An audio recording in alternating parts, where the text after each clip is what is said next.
Welcome back. All right, so the first two games of the day are done, both of them 4-3 regulation wins. Let's go ahead and discuss.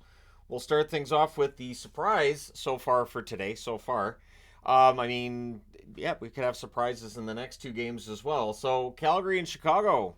And before the game, of course, all the discussion about Chicago's patchwork roster and how many AHLers they have and how many cast-offs there are. But it's still a hockey team. You still got to go out and play that hockey team. And it's a well coached team in Chicago that has decent goaltending with a guy like Peter Mrazek who can steal games. So it's Vladar versus Mrazek in this one. Early press by Chicago. Osterley has a shot that's held. The shots are 2-1 Calgary, 3.5 minutes in. Rasmus Anderson has a shot that's kicked aside as the Flames press. And then on a turnover, on their second shot, Chicago scores. It's Blackwell from Tenorti and Murphy at 4:32. So 1-0 Chicago, a bit of a surprise there. The surprises would continue. The Flames do answer pretty quickly after, but I was really surprised they're like, that's a goal, and they were celebrating it on the air when clearly, to me, right away, I was like, yeah, that's got to be goalie interference. And they challenged it, and sure enough, it's goalie interference. So that goal comes off the board. It stays 1-0 for Chicago. Vlasic has a shot that's blocked. The Flames clear. Kurashev fires one high on a rush. The Flames press at 9 minutes. Uyghur's denied. There's a post for Sharangovich. The Hawks press with 8.5 minutes left. Dubé had a rush that's defended. There's a near miss for Pospisil. And then the Flames do tie it. It's tapped in on a good forecheck. Hanifin gets the puck. Kadri with the goal at 13 minutes and 10 seconds. So it's a 1-1 tie. Teams exchange rushes. The Flames draw a power play. There was a shorthanded rush by Kurashev. That ends it. With 3:02 left, the Hawks get a turn on the power play. So that leads to a shorthanded 3-on-2 that kind of fizzles out. Mangiapane clears it next. Then there's a shorthanded 2-on-1 that nearly connects. The power play's killed off one shot during that power play. Reese Johnson's then denied on a rebound, but it's 1-1 after one. Second period, Flames turning it over early, and this was a problem. Puck management for Calgary today. Power play ends up being drawn by Kadri. That was notable since Kadri drew two power plays yesterday against Philly. Mangiapane would score on this power play from Huberdeau and Uyghur at 3:26, and he banked that one in off Connor Murphy. There are a number of goals that went in off of defensemen today, so can't really blame the goaltenders for the fact there's 7 goals in this one. Hawks press at 6 minutes. The shots are 6-4 Chicago, 6.5 minutes in. Flames press at 7.5 minutes. Gutman then had a spin shot that was held.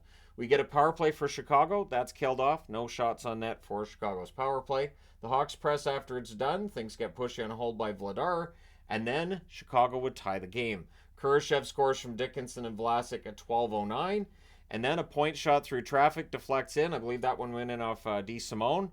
And Zaitsev with the goal from Blackwell and Tenorti at 14:49. So for Blackwell, a goal and an assist. For Tenorti, 2 assists thus far. And suddenly Chicago has a 3-2 lead where they'd been down 2-1. Reichel's denied from the slot. The Flames rush. The Flames press with 2 minutes left. But yeah, it is 3-2 Chicago after 2. Third period. Hawks press at a minute and a half. Again, Flames turning it over. Problems with puck management all day. The shots on net are only 1 apiece, 3.5 minutes in. The Hawks are doing a good job of blocking the net. The Flames can get into the zone. They can't get to the net. Flames press some more, but more blocks by Chicago. Hawks then press at 7 minutes. They're kept to the outside as well. Backlund's denied and close. The Flames cycle. There's a near miss for Uyghur. The Hawks rush the other way. Flames draw another power play. Huberdeau fires one wide. It's cleared out. It's killed off. With 8 minutes left, the shots are 7-1 Calgary. So Mrazek playing quite well as well. With 7:10 left, the Hawks get a power play. And it ends up taking a weird Hawks bounce and ends up being a goal for them. Blackwell with the power play goal from Sanford and Zaitsev at 14:37. So Zach Sanford with an assist in his first game in a Chicago uniform. He can play in the National Hockey League. These aren't just scrubs they're picking up. Anyways, the Calgary Flames answer pretty quickly after. Kadri banks one in off Mrazek's pad, so not a great goal. Mrazek would want that back. Huberdeau and Anderson with the assists at 15:19. So again, Huberdeau had a couple of helpers today. The offense is picking up. It's 4-3 Calgary, or 4-3 Chicago at that point. Entwistle has a shot that's held. The goalie pull happened with more than 2 minutes left in the game. The Flames have a rush that goes offside after Blackwell's empty net goal miss. He missed the empty net twice. He was going for that hat trick there. But that's with 58.4 seconds left. Both teams called timeouts to discuss things late. But the Hawks end up holding on. They win this one 4-3. They go to 12, 26, and 2 with the win. Calgary 17, 18, and 5, and this one hurts. So if the power rankings were done today, well, the Flames end up in the bottom row. Shots on net 7-5 Calgary in the first, 14-12 Calgary in the second, 11-4 Calgary in the third. Final shots 32-21 Calgary. Power plays, both teams go 1 for 3. The hits 17-16 Calgary. Vladar saved 17 out of 21. Mrazek saved 29 out of 32. But entertaining game, sure. All right, and then LA and Washington. You know, Washington seems to be playing more and more up tempo now. They were playing that really, really quiet, sort of lull you to sleep kind of style for a while there. Feels like they made some changes. So it's Talbot versus Kemper, good early back and forth. Lazot's denied from the inner slot, the Kings press. Lazot was all around the net today, just could not get that goal. Shots are 5-0 for LA at 3 minutes. Jensen then has a tip shot that's held. Caps end up drawing themselves a power play. That's killed off by the Kings. 1 shot on that power play. Caps press after it's done. Protas has a chance that's held. Kempe to Laferriere gets picked off. Doughty then had a blast that was held at the other end. The Kings press at the half. Things get pushy on a hold by Kemper.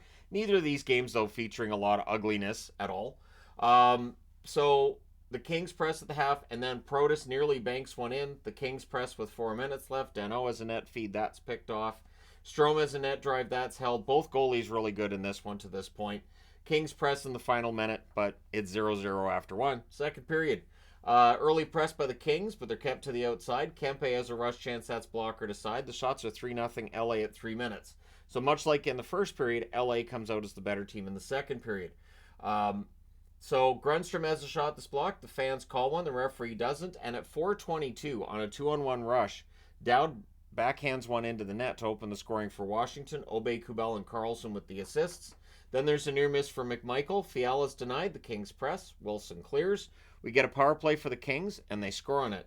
It's Kempe from Doughty and Kopitar at 7:12, and it was post and in on a one-timer. Ties the game at 1. Kings go back to the power play. That was killed off. There was a post for Lazot right after. Like I said, Lazot all around the net today. Kings go back to the...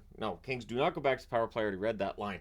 So Doughty has a shot that's held. Things are pushy. The shots are 12-5 for the Kings with 9.5 minutes left. So lots of opportunities. Just the one goal to that stage. Kemper had a good game. Kings press are kept to the outside. Kaliev's denied and close, and then Fiala buries a rebound to give the Kings the lead. From Dano and Anderson at 13:02. Caps press to respond. There was a post for Mikey Anderson on a slapper. Things get pushy in a hold by Talbot, and then on a turnover, the Caps, they capitalize, because it's what you do when you're a Cap. Strome scores from Ovechkin and Pacioretty at 15:35. So Max Pacioretty gets his first point as a Washington Capital today, and maybe this is, a good sign that he's going to start producing for them as well, but that makes it 2-2. Strome to Ovechkin, that gets picked off. Kopitar's denied and close.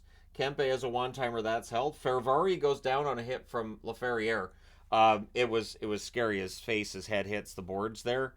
And of course, Ferrari, a player who's been injured recently for the Caps, and it's not a player you want to lose for any period of time. So hopefully he's 100% A-okay after that. But the fans wanted a call, and doesn't happen, so the referee sucks. But we go to the third period with the score tied at 2. Moore has a sharp angle shot that saved. There's a near miss for Mantha. We get a power play for the Kings on the play, so an offensive zone power play or penalty for the Caps, leading to a power play for the Kings. And they score on it. It takes 5 seconds. Byfield gets the turnover behind the Caps net, gets it to Fiala in front, and at 1 minute and 1 second into the third period, the Kings have a 3-2 lead. He tucks that one in from behind the net. Ovechkin then fires one wide on a face-off win. The Kings press at 5 minutes. Carlson has a shot that's held. The shots are 7-3 Washington, 7.5 minutes in. Laferriere fires one high from the slot. Wilson would exit for some repairs. There's a post for Blake Lazot. Caps clear, so that's 2 posts for Lazot today. And then Obey Kubel scores one from a distance on zone entry. I didn't think that one was fantastic. Dowd with the assist at 8 minutes and 33 seconds, so that ties the game at 3. Ovechkin to Pacioretty, near miss. So again, trying to get that chemistry, it takes a while. Pacioretty hasn't played much hockey for the last 2 years. Grundstrom has a rush that's defended. The Caps press, and they score at 19:07. So this is a worst case scenario. It's the last minute. You're the visitor, and the home team scores. So now you're dealing with a 1-goal deficit. 53 seconds left. Carlson, that point shot deflects in. Malenstein and Obe Kubel with the assists. So the Kings goalie pull happens right on the face-off win, but the Caps do hold on. They win this one 4-3. They go to 19-13-6 with the win. The Kings 20-10-6 with the loss. So the bad news is the Kings, who've been very mediocre at home, now they've got a loss on the road here. Their great road record, it's starting to slip a little bit. So we'll see how far this goes for the Kings. Shots on net, 12-11 Washington in the first, 18-11 LA in the second. Both teams had 11 shots in the third. Final shots, 40-34 for LA. Power plays, LA goes 2 for 3. So they only scored once, 5-on-5. Washington 0 for 1. The hits, 29-19 for the Capitals. Talbot saves 30 out of 34. Kemper saved 37 out of 40. So, and as you can see, Bears just choked about it. But yeah, so the Capitals win this one today. We'll see what happens in the other 2 games later on, and I'll be reviewing those as well. Let me know your thoughts in the comment section below. As always, don't forget to hit like and subscribe if you haven't done so already. And hey, thank you guys so much for all your support. I will talk to you again soon.